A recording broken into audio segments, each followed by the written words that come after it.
இந்த மாதிரி இந்த காட்டன் கேண்டி, அதாவது இந்த பஞ்சு மிட்டாய் சாப்பிட்றதுனால வந்து நம்ம புதுச்சேரியில் வந்து அவங்க உணவு பாதுகாப்புத்துறை வந்து டெஸ்ட் பண்ணதில் வந்து ரொடமின் பி அப்படின்ற ஒரு வேதிப்பொருள் கலந்துருக்கு. அந்த வேதிப்பொருள் வந்து உடலுக்கு கேடு, கேன்சர் உண்டு பண்ணுதுன்னு சொல்லி வந்தது.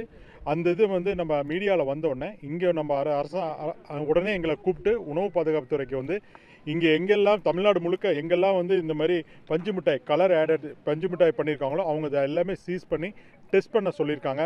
அதில் வந்து அந்த ரொடமின் பி அப்படின்ற அந்த வேதியியல் பொருள் வந்து அவங்க கலக்கிறாங்க என்னன்றதுக்காக இப்போ டெஸ்ட் பண்ண போகிறோம். ஸோ இன்றைக்கி நம்ம சென்னை பொறுத்த வரையிலும் பார்த்திங்கன்னா சென்னை முழுக்கவே நாங்கள் வந்து எங்கள் டீம்ஸ் பண்ணியிருக்கோம். இன்றைக்கி இந்த ஸ்பெஷலாக இன்றைக்கி வந்து இந்த கேண்டி வந்து பார்த்திங்கன்னா நம்ம பீச் சைடில் தான் நிறையா பண்ணிகிட்டு இருக்காங்க. இங்கே மெரினா பீச் அண்ட் எலியார்ட்ஸ் பீச்லேயும் நாங்கள் எங்கள் டீம் வந்து இன்றைக்கி உணவு பாதுகாப்புத்துறை மூலயமா இது பண்ணியிருக்கோம். அது இல்லாமல் த்ரூ அவுட் சென்னையில் அங்கங்கே வந்து நாங்கள் டீம்ஸ் போய் செக் பண்ணிகிட்டு இருக்காங்க.